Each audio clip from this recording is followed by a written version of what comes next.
அசலானது ஸ்பெஷலானது குலாஸ் நாட்டு சர்க்கரை. தேனீக்கள் எடுத்து சேகரித்து கொடுத்த அசல் தேன் லயன் காஷ்மீர் ஹனி. அசல் தேன் அசந்தேன். தமிழர்களின் நம்பர் 1 சாய்ஸ் தமிழ் மேட்ரிமோனி. கல்யாணம் பண்ணிக்க முடியாது, வச்சுப்பாங்க. என்னால் அவளை விட்டு இருக்க முடியாது, என்னை வந்து சேர்த்து வைங்கன்னு போய் கேஸ் கொடுப்பாங்க, ஸ்டேஷனுக்கு போவாங்க வித் ஹை இன்ஃப்ளூயன்ஸ். என்னை கட்டாயப்படுத்தி, நான் என்ன கேட்குறேன், கட்டாயப்படுத்தின்னா உனக்கு கட்டி போட்டு கூட்டிகிட்டு போயிட்டாங்களா? அங்கேயும் ஒரு ஒய்ஃபு கல்யாணம் பண்ணி அங்கே ஒரு குழந்தை இருக்குது, இங்கே ரெட்டை குழந்தை, அங்கே ஒரு குழந்தை. அப்போது இவங்க கேட்டது, இவர் வந்து இந்த இடத்துல ஒர்க் பண்ணுறாருங்கிறத ப்ரூஃப் எடுத்து கொடுக்க சொல்லி கேட்டாங்க. நாம போய் வேற விஷயத்தை கண்டுபிடிச்சிட்டோம். அது அவங்களுக்கு வந்து கரியர் மேல டவுட் இருந்துச்சு. இவர் அதாவது எனக்கு நான் வேலை பார்க்கல, எனக்கு வந்து காசு இல்லைன்னு சொல்றாரு. கரியரை கண்டுபிடிச்சிட்டோம். கரியரை கண்டுபிடிச்சிட்டு வீட்டுக்கு போனால் வீட்டில் ஒரு அது குடும்பமே பார்த்து தான் கல்யாணம் பண்ணோம். ஆனால் அவங்கள தனியாக ஒரு இடத்துல இருக்க வச்சுட்டு நாங்கள் 2 பேரும் கோர்ட்டுக்கே போய் சொல்லுவாங்க, விஆர் இன். ஒரு நாங்கள் வந்து இங்கே தான் போய் இந்த இடத்துல பிடிக்கணும்னு போகிறோம். அவர் தரையில் படிச்சுட்டு ஹார்ட் அட்டாக் வந்த மாதிரி நடிக்கிறாரு. போலீஸ் தான் பிடிச்சாங்க. நாங்கள் வந்து இங்கே தான் இருக்கிறாருன்னு கையை காமிச்சது, நாங்கள் அதை பிடிச்சது போலீஸ் தான். அப்போ அவர் பயங்கர போலீஸுக்கே அவர் இது கொடுக்குறாரு. வெளிப்படையாக பண்ணுறாங்க. அப்போ ரொம்ப மறைச்சு பண்ணாங்க, இப்போ ரொம்ப வெளிப்படையாக எல்லாமே. Publicity with YouTube and media. College விட்டு பிள்ளைங்கள்லாம் பேராக பைக்கை போட்டுட்டு பஸ் ஸ்டாண்டுக்குள்ளே, கவர்மெண்ட் பஸ் ஸ்டாண்டுக்குள்ளே பேராக உட்காந்துட்டு, அதை நீங்கள் நினைக்க முடியாத வேலைகள்லாம் அங்கே நின்று பண்ணுவாங்க. நீங்கள் அது பக்கத்தில் போனால் கூட ஒரு மனிதர் நடக்கிற மாதிரி கூட ஒரு உணர்வு கூட இருக்காது அவங்களுக்கு. கட்டி பிடிப்பாங்க, கிஸ் பண்ணுவாங்க, என்னென்னவோ பண்ணுவாங்க. இதே மாதிரி இப்போ இந்த காலகட்டத்தில் வந்து நம்ம பார்க்குற கேஸுகளாக இருக்கட்டும், எல்லாமே ஒருத்தங்க தன்னோட மனைவியை மறைச்சிட்டு இன்னொருத்தங்களை கல்யாணம் பண்ணுறதோ, இல்லை அவருக்கு மனைவி இருக்காங்கன்னு தெரிஞ்சுமே அவங்கள வந்து காதலிச்சு கல்யாணம் பண்ணுறதோ, இந்த மாதிரி உறவுகள் இருக்குல்ல. ஒரு கல்யாணம் தாண்டி நான் 2-3 கல்யாணம் கூட பண்ணிப்பேன். இந்த மாதிரி கேஸ் நீங்கள் பார்த்துருக்கீங்களா? கல்யாணம் பண்ணிக்க முடியாது, வச்சுப்பாங்க. அதாவது ஃபஸ்ட்டு ஒய்ஃபு டிவோர்ஸ் ஆச்சுன்னா தான் நீங்கள் வேற ஒருத்தங்க கூட போக முடியும். இன்றைக்கி வந்து ரொம்ப கிளவராக இருக்காங்க பீப்புள். கல்யாணம் ஆகி டிவோர்ஸ் ஆகிட்டு அதுக்கப்புறம் நிறைய ரிலேஷன்ஷிப் வச்சுப்பாங்க, பட் கல்யாணமாக வச்சுக்க மாட்டாங்க. லிவிங் டுகெதர் இது ரொம்ப சிம்பிளாக இப்போ வந்து சொல்லிட்டாங்க. கோர்ட் வந்து living together is not an இஷ்யூன்னு சொல்லிடுச்சு. ஸோ ஏதாவது கேட்டிங்கன்னா லிவிங் டுகெதர். இந்த லிவிங் டுகெதருங்கிற ஒரு பழக்கம் வந்து என்ன ஆயிடுச்சுன்னா, இப்போ வர யங்ஸ்டர்ஸ் அவங்க வந்து இந்த மாதிரி லிவிங் டுகெதரில் இருக்கிறாங்க. அவங்களுக்கு ஒரு பாதிப்படையும் போதோ, இல்லை அவங்களுக்குள்ள ஒரு பிரச்சனைகள் வரும்போதோ, யாராவது ஒருத்தரை விட்டு விலகணும் அப்படின்னு நினைக்கும் பட்சத்தில் ஒரு சிலர் வந்து ஹம்புலாக அழகாக பிரிஞ்சு போயிடுவாங்க. உனக்கும் எனக்கும் செட் ஆகாது, விட்டுலாம் அப்படின்னு சொல்லிட்டு போயிடுவாங்க. கல்யாணத்தை பண்ணி டிவோர்ஸுக்குன்னு ஒரு 5-6 வருஷம் வேஸ்ட் பண்ணாமல் அது பெஸ்ட்டாக தோணுது. ஆனால் அந்த பணம்னு ஒன்று இருக்கு இல்லையா, அந்த பணம் மோட்டிவோட எய்தர் பொண்ணோ இல்லை பையனோ நல்ல வெல்த்தியாக இருந்தாங்கன்னா அதை விட்டுட்டு போகிறதுக்கு அது அதர் பர்சனுக்கு மனசு வராது. அப்போ என்ன புட்டப் பண்ணுவாங்கன்னா, என்னை ஏமாற்றிட்டான், என்னை ரேப் பண்ணிட்டான், என்னை வந்து அந்த பொண்ணு வந்து காதல் வலையில் என்னை ஏமாற்றிட்டா, நம்ம 2 பேரும் ஒன்றா இருப்போம், லைலா மஜ்னு மாதிரி இருப்போம் அப்படிங்கிற ஒரு பிம்பத்தெல்லாம் க்ரியேட் பண்ணிட்டா, என்னால் அவளை விட்டு இருக்க முடியாது, என்னை வந்து சேர்த்து வைங்கன்னு போய் கேஸ் கொடுப்பாங்க, ஸ்டேஷனுக்கு போவாங்க வித் ஹை இன்ஃப்ளூயன்ஸ். ஸோ கூப்பிட்டு விசாரிப்பாங்க, 2 தரப்பையும் கூப்பிட்டு உட்கார வச்சு விசாரிப்பாங்க. அந்த அளவுக்கு கொண்டு போய்ட்றாங்க. அதாவது நான் என்ன கேட்குறேன்னா, இப்போது நீங்கள் போகிறீங்க, நாங்கள் 2 பேரும் அந்யோன்யமாக இருந்தோம், நாங்கள் இந்த லாட்ஜுக்கு போனோம், இந்த ஓயோவுக்கு போனோன்னு எல்லாம் சொல்கிறீங்க. அங்கே இருந்தோம் அப்படின்னு சொல்கிறது அது ஓகே. ஆனால் அதில் ஒரு வார்த்தையை சொல்லுவாங்க, என்னை கட்டாயப்படுத்தி. நான் என்ன கேட்குறேன், கட்டாயப்படுத்தின்னா உனக்கு கட்டி போட்டு கூட்டிகிட்டு போயிட்டாங்களா, இல்லை ஓயாக்காரன் வந்து கட்டி போட்டவங்கள உள்ளே விட்டானா?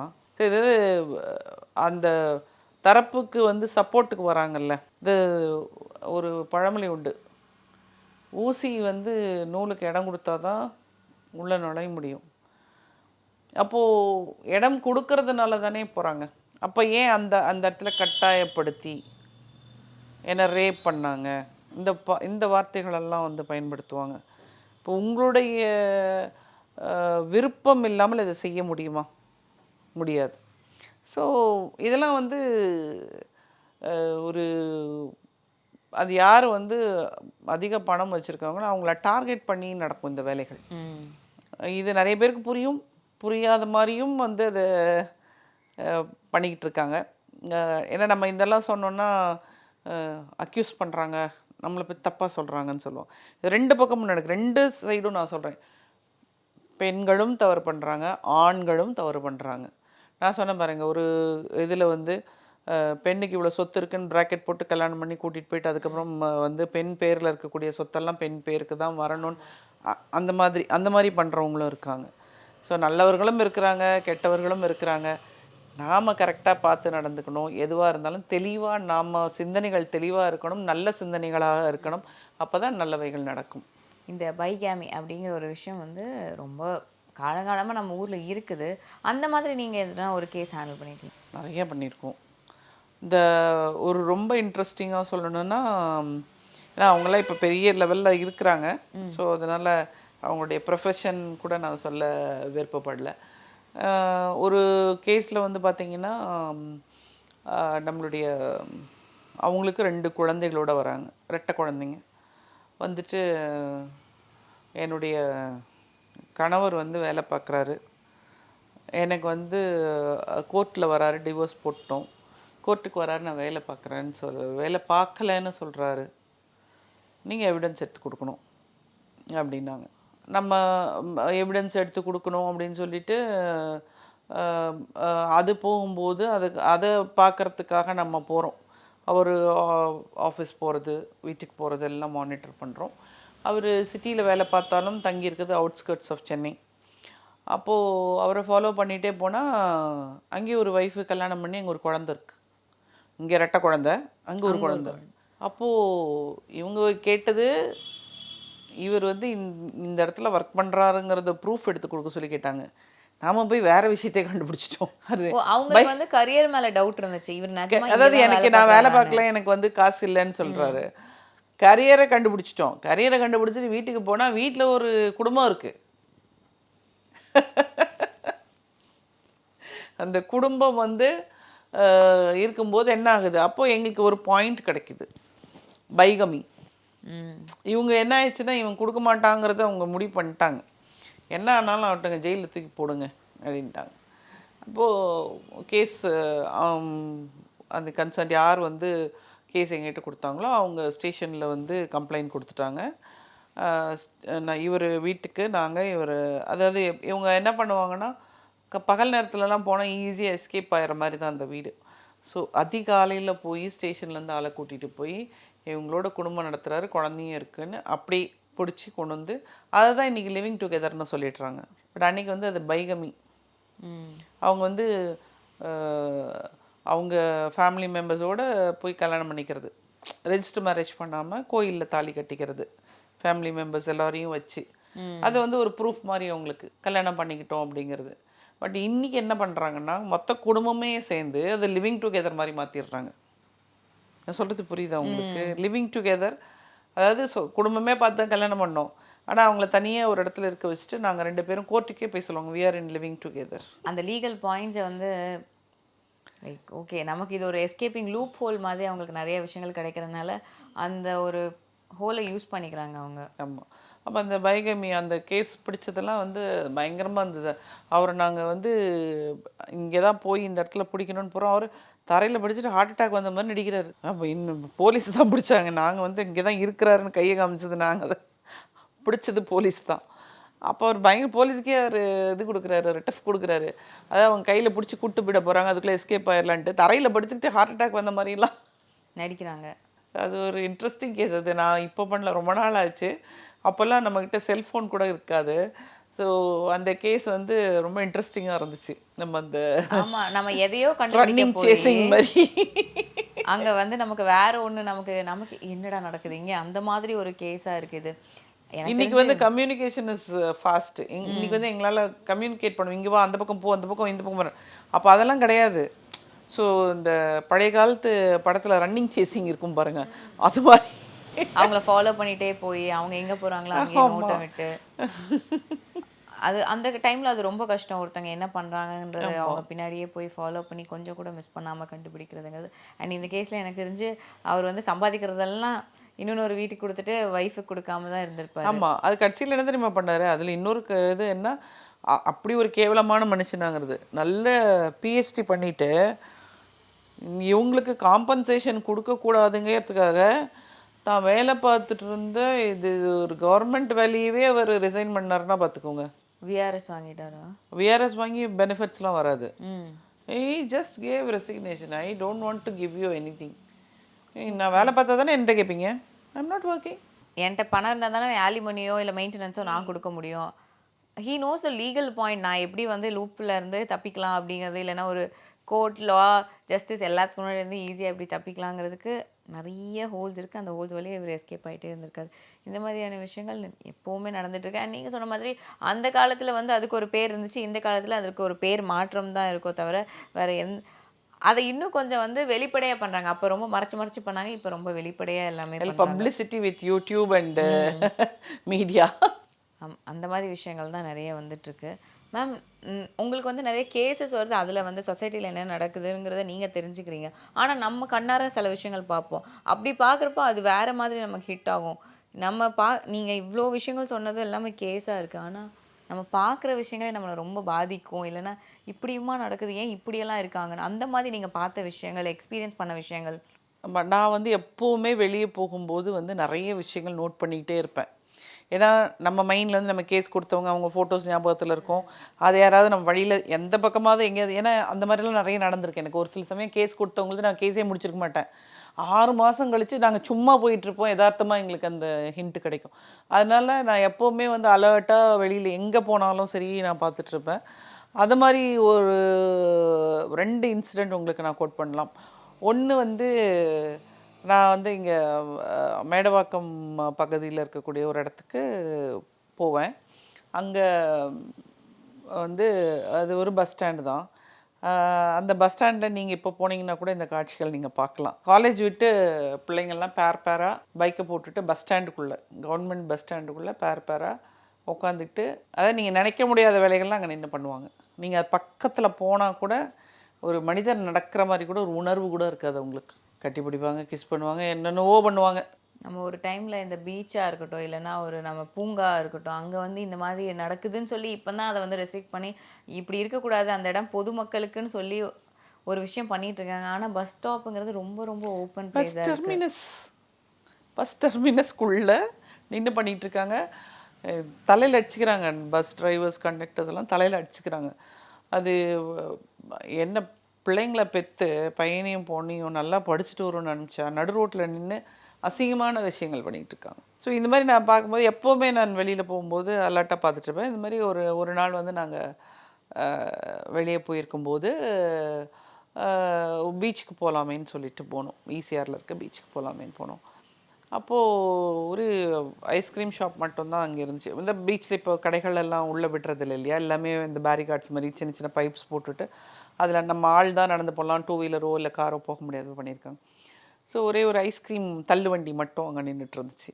அதில் நாங்கள் உள்ளே என்ட்ரு பண்ணுறதுக்கு முன்னாடி ஒரு பொண்ணு வந்து அந்த ஐஸ்கிரீம்காரங்கிட்ட வந்து ஏய் பையா அப்படின்னு சொல்லிட்டு பேச ஆரம்பிக்குது ஹிந்தியில். आइसक्रीम का रेट 70 रुपीस था, तो 100 रुपया मेरे से ले लिया அப்படிங்குது. எனக்கு ஹிந்தி புரியுங்கிறதுனால அதை 100 ரூபா நான் கொடுத்தேன், 70 ரூபா ஐஸ்கிரீம்னு இல்லாமல் நீ 100 ரூபா ஐஸ்கிரீம்னு சொல்லி என்கிட்ட வாங்கிட்டேன், எனக்கு 30 ரூபாய் திருப்பித்தா. ஆனால் அந்த பொண்ணோட பேச்சில் ஸ்டெடினஸ் இல்லை, அதனால அந்த பொண்ணை நான் வாட்ச் பண்ண ஆரம்பிச்சிட்டேன். ஆமாம் பக்கத்தில் பார்த்தா அந்த என்ன ரெஸ்டாரண்ட் சொல்லுவீங்க, ரெஸ்டோ பாருக்குள்ளேருந்து வந்தாங்க அவங்க. ஸோ அந்த பொண்ணை வந்து நான் பார்க்க ஆரம்பிச்சிட்டேன், நோட் பண்ண ஆரம்பிச்சேன். ஏன்னா நமக்கு இது தானே வேலை. திடீர்னு நமக்கு என்னைக்காவது ஒரு கேஸ் கிடைச்சா அப்போ இந்த பொண்ணு தான் அந்த பொண்ணு அப்படின்னு சொல்லி நீங்கள் எல்லா இடத்துலையும் போகிற இடங்கள்லாம் இந்த கேஸ் கூட நமக்கு வரலாமோ, அதனாலே நம்ம அலர்ட்டாக எல்லா பக்கமும் வந்துட்டு. ஆமாம், கண்ணு நாலா பக்கத்தில் சுற்றும் 360 டிகிரிஸில் ஓப்பனில் வச்சுட்டு பார்க்க ஆரம்பிச்சிட்டேன் நான். அப்புறம் அவன்கிட்ட கொஞ்சம் ஒரு 10 நிமிஷம் சண்டை போட்டிருக்கோம். அதுக்குள்ளே நாங்கள் உள்ளே போயிட்டு உட்காந்துருந்தோம். அப்புறம் வேகமாக அது வந்துட்டு அது பாட்டுக்கும் தனியாக பேசுது. வந்து பக்கத்தில் உட்காந்துட்டு முட்டிக்கால் போட்டுக்கிட்டு உட்காந்துக்கிட்டு அது பாட்டுக்கு ஏதோ பேசிகிட்டு இருந்துச்சு. அதுக்கப்புறம் ஃபோன் எடுத்து புக் பண்ணிச்சு. புக் பண்ணிவிட்டு நானும் அதையே பார்த்துட்டே இருந்தேன். என்னோடய கசின் வந்து, ஐயோ ஏன்க்கா நீங்கள் பார்த்துக்கிட்டே இருக்கீங்கன்னு. அது என்ன வித்தியாசமாக பண்ணிகிட்டு இருக்குதா தம்பி, நான் பார்க்குறேன் அப்படின்னு சொல்லி. அப்புறம் நாங்கள் எந்திரிச்சு, எனக்கு கால் ப்ராப்ளம்ங்கிறதுனால அந்த மணலுங்கிறனால ரொம்ப மெதுவாக தான் நாங்கள் நடந்து உள்ளேருந்து நாங்கள் வெளியே வந்தோம். அப்புறம் கொஞ்ச நேரம் கழிச்சு போய் நான் வெளியில் வர நேரத்துக்கு இந்த பொண்ணு வந்துருச்சு வெளியே. பார்த்தா ஒரு ரேப்பிடோ புக் பண்ணியிருக்காங்க. புக் பண்ணிவிட்டு அதில் ஆமாம் ஏறுறாங்க. ஏறும்போது இது எப்படி இருக்குன்னா, ஏறிட்டு ஒழுங்காக உட்காந்துட்டு போனால் பரவாயில்ல, அவனை கட்டி பிடிச்சிட்டு போகிறாங்க. அவங்கள முதல்ல ஏறவே முடியல, ஏறத்துக்கே தடுமாறி ஏறி வேறு வழி அந்த பையன் ஏற்றிட்டு போய் விட்டா அவனுக்கு காசு, கீழே விழுகாமல் கொண்டு போய் விடணும்ல. கட்டி பிடிச்சாலும் பரவாயில்லன்னு அவனும் உட்காந்துட்டு தான் போகிறான். நல்ல பையனாக இருந்தால் அதோடு முடிஞ்சு போகும். இல்லைன்னா என்ன ஆகும்? என்னென்னமோ ஆகும். ஸோ அப்போது பிரச்சனைகளுக்கு வழிவகுக்கிறது யார்? ஸோ இது நிறைய ஆஃப்லைட் வந்து இந்த மாதிரி நிறைய நடக்குது. நிறைய இடங்களில் நான் பார்த்துட்டேன். எல்லாம் வந்து தப்பு நடந்ததுக்கப்புறம் வந்து பையனை தான் அக்யூஸ் பண்ணுறோம். அதுக்கு முன்னாடி நடக்கிற விஷயங்கள், என் பையன் தப்பு பண்ணலையா அப்படின்னு கேட்டு பொண்ணும் தப்பு பண்ணுறாங்களா, அந்த மாதிரி தானே கேட்க தோணுது இன்றைக்கி. பொண்ணை பற்றி குறை சொல்லாதீங்கன்னா இந்த இடத்துல எது குறை? நிறைய பேர் வந்து நம்ம சொசைட்டியில் சேஃப்டி இல்லை, பெண்களுக்கு பாதுகாப்பு இல்லை அப்படின்னு ஒரு விஷயம் பேசிகிட்டே இருப்பாங்க. ஆனால் அவங்க வந்து பாதுகாப்பாக இருக்கணும், நிதானமாக இருக்கணும், ரொம்ப சேஃபாக ஸ்டேபிளாக இருக்கணும் அப்படிங்கிற ஒரு விஷயம் நிறைய பெண்களுக்கு இல்லை. அவங்க வந்து நான் இப்படி தான் இருப்பேன், நான் ரொம்ப மாடர்னைஸ்டாக இருப்பேன், நான் ரொம்ப மாடர்ன் கல்ச்சரில் இருக்கேன், எனக்கு வேணுங்கிறத நான் பண்ணுவேன் அப்படின்னு நிறைய பேர் இருக்காங்க. அவங்க வந்து இப்படியெல்லாம் பண்ணுறப்பந்தான் வந்து மற்றவங்களுக்கும் அது அப்படியே போய் ஏன் இந்த பொண்ணு தனியாக வந்துச்சுங்கிறதும் ஒரு புதிர். அங்கேயும் ஒரு 4-5 பொண்ணுங்க ஒன்றா வந்தது, ஒன்றா கால் டாக்ஸி பண்ணி புக் பண்ணி போகிறாங்க. ஸோ இது பர்டிகுலர் பொண்ணு ஏன் என்னுடைய அட்டென்ஷனை டைவெர்ட் பண்ணுச்சுன்னா, சிங்கிளாக வராங்க, சிங்கிளாக போகிறாங்க. ஓகே, அப்போது இது வந்து பசங்க என்ன பண்ணுறாங்கன்னா, தண்ணி அடிக்கிறதா இருந்தால் ஒரு பையன் தண்ணி அடிக்கிறது இல்லை டிரைவிங்காக, மிச்சவங்களாம் தண்ணி அடிச்சுட்டு போய்ட்றாங்க. ஏன்னா ட்ரிங்க் அண்ட் ட்ரைவ் வந்து கேட்ச் பண்ணிடுவாங்கன்றதுனால. ஸோ ஏன் அட்லீஸ்ட் அந்த மாதிரியாவது நீங்கள் இருக்கலாம்ல. ஒரு கால் டாக்ஸி கூட புக் பண்ணி போயிருக்கலாம். நமக்கு நடக்கவே முடியல, நம்ம லிமிட்டை தாண்டி போயிட்டோம். she should have taken a cab to be safe. கீழே விழுந்து அடிபடாமல் இருக்கிறதுக்கே நான் சொல்கிறேன், எந்த இதுலேயும் சொல்ல, கீழே விழுந்து அடிபடாமல் இருக்கிறதுக்கே நம்ம ஒரு கேப் போட்டு போகலாம்ல. வந்து தண்ணி அடிக்கிற அளவுக்கு காசு இருக்குன்னா கேப் போட்டு போகிற அளவுக்கு காசு இருக்காதா? ரேப்பிடோ தான் புக் பண்ணி போகணுமா அவன் மேலே சாஞ்சு கட்டி பிடிச்சிக்கிட்டு? இல்லை, அந்த ரேப்பிடோக்காரங்களுக்குமே அவங்களுக்குமே நிறைய அப்யூஸ் நடக்குது. அவங்களையுமே நிறைய பேர் அக்யூஸ் பண்ணுறாங்க. என்ன தான் அங்கே ரைட் பண்ணவங்களோட தப்பு இருந்தாலுமே கடைசியில் கை நீட்டுறது வந்து அவங்க தான் என்கிட்ட தப்பாக நடந்துக்கிட்டாங்க, இல்லைன்னா அவங்க தான் அப்படி பண்ணாங்கன்னு ஒரு அக்யூசேஷனுமே வச்சிடுறாங்க. அந்த பாருக்கு வெளியில் ஒரு சிசிடிவி கேமரா இருக்கும்ல, அதை பார்த்தா தெரிஞ்சிடும். நீங்கள் சொன்ன மாதிரி தான் நிறைய விஷயங்கள் மாறிட்டுருக்கு. ஸ்டார்டிங்லேருந்து நான் கேட்ட கேசஸ் எல்லாமே பெண்களுக்கும் இருக்குது, ஆண்களுக்கும் இருக்குது. யார் இந்த சொசைட்டியில் எப்படி இருக்காங்க, இந்த சொசைட்டியில் எப்படி இருக்கணும், எப்படி மாரல் வந்து குறைஞ்சிட்டே போகுது, இந்த பிரின்சிபல்ஸுங்கிறது உடஞ்சிட்டே போகுதுங்கிறது இதில் தெளிவாகவே தெரியுது. இவ்வளோ நேரம் என் கூட இணைந்து இவ்வளோ விஷயங்களை என் கூட பகிர்ந்துக்கிட்டது ரொம்ப நன்றி. நன்றி, வணக்கம். அசலானது ஸ்பெஷலானது குலாஸ் நாட்டு சர்க்கரை.